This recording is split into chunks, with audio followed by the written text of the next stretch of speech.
Well, hello, ladies and germs. It's afternoon now. I can't say good morning.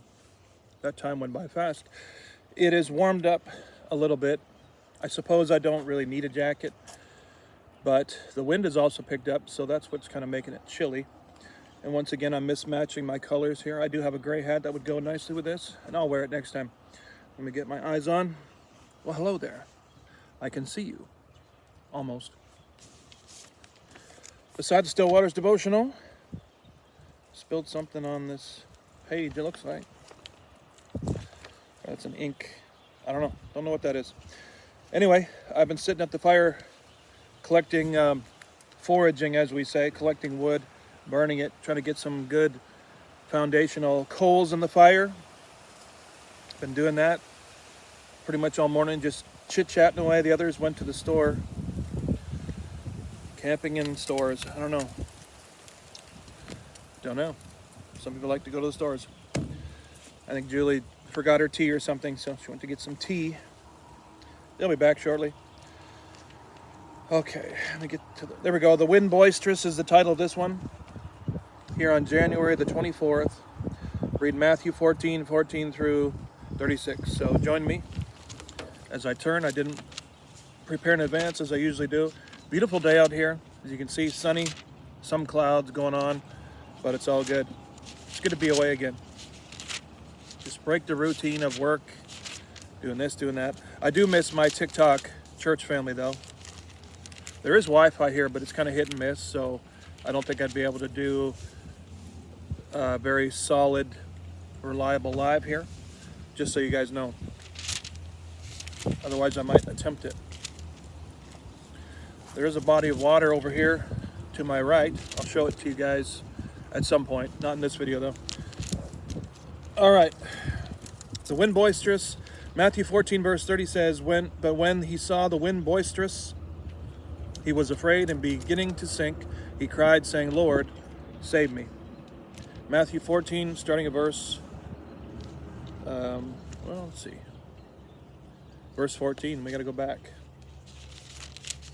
I have my modern English version. I do have my King James Amplified Bible here. I'll use it at some point as well.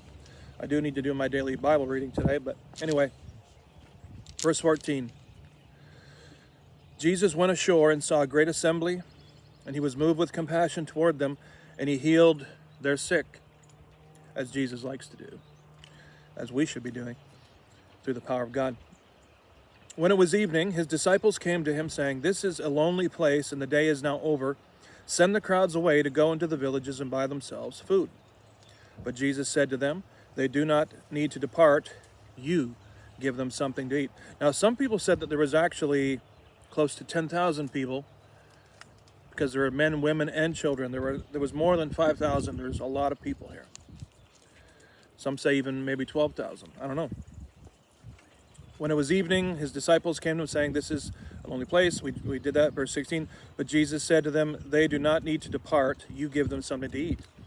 They said to him, We have only 5 loaves here and 2 fish. He said, Bring them here to me. And he only gives thanks for the food. That's all he does. He doesn't ask God to do anything. He said, Bring them here to me. Then he commanded the crowds to sit down on the grass. He took the 5 loaves and the 2 fish, and looking up to heaven, he blessed and broke and gave the loaves to his disciples. And the disciples gave them to the crowds. They all ate and were filled, and they took up 12 baskets full of the fragments that remained. Hi, I'm doing a video right now, so I'll see you later on, okay? I guess you guys got back. Verse 20. They all ate and were filled, and they took up 12 baskets full of the fragments that remained. Those who had eaten were about 5,000 men, besides women and children. See, besides, just the men were 5,000. If they had a wife and at least 1 or 2 kids, you do the math. Then Jesus commanded his disciples to get into the boat and go ahead of him to the other side, while he sent the crowds away. He went up into a mountain by himself to pray, and when evening came, he was there alone. But the boat was now in the middle of the sea, tossed by the waves, and the wind was turbulent. During the 4th watch of the night, Jesus went to them walking on the sea. But when the disciples saw him walking on the sea, they were troubled, saying, It is a spirit. And they cried out in fear. But immediately Jesus spoke to them, saying, Be of good cheer, it is I, do not be afraid. Peter answered him and said, Lord, if it is you, bid me to come to you on the water. He said, Come.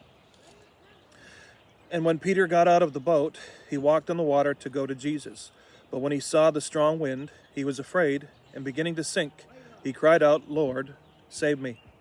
Immediately Jesus reached out his hand and caught him, and said to him, Oh, you of little faith, why did you doubt? And when they got into the boat, the wind ceased. Then those who were in the boat came and worshipped him, saying, Truly you are the Son of God. Verse 34, When they had crossed over, they came to the land of Gennesaret, and when the men of that place recognized him, they sent word to all around the surrounding country, and brought him to him all who were sick, and begged him that they might only touch the hem of his garment, and as many as touched it were made perfectly well. Amen. Again, this is called the wind boisterous. Perhaps we have had experiences like Peter's. In our heart we said with Peter, Lord, if it be thou, bid me to come unto thee.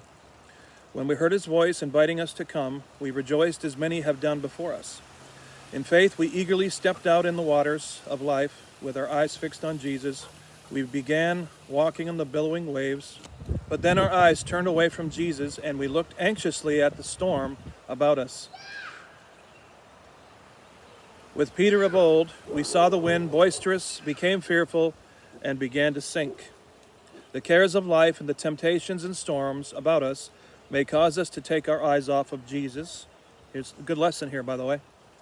Sometimes we might feel that we are sinking, and we don't feel as close to the Lord as we did before. Been there, done that. Terrible feeling, by the way. The cares press in and the troubles pile up.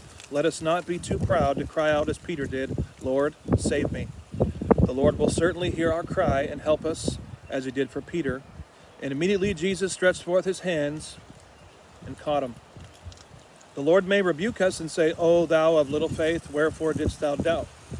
But we can be assured that he will immediately stretch out his hand. Perhaps when we are safely back in the ship with Jesus, the wind will cease for a time. Notice the wind picking up here, so that we can gain strength before the next storm comes our way. Alan Hoover was the author of that from Ephrata, Pennsylvania. And they quote E.S. Lawrence, who said, What though fierce the stormy blasts roar around me, what though sore life's trials oft confound me, I am safe, for naught of ill can wound me in the hollow of God's hand. All right. Well, we had the kitties trying to come up and say hello to me during the video. Their mommy came and gathered them up. She saw I was doing a video, so I was about to help if little Layla, she came in here and she fell down, I guess trying to get to me, try to say hi to Uncle D, but her mommy came and got her, so it's all good. Hope you guys are doing well. These videos will be up when we get back to town. Not going to tell you when that is yet, though. You're probably thinking, well, what does it matter? The forests have ears and eyes. That's all I can say. God bless you guys. See you in the next Beside the Still Waters devotional from 2021.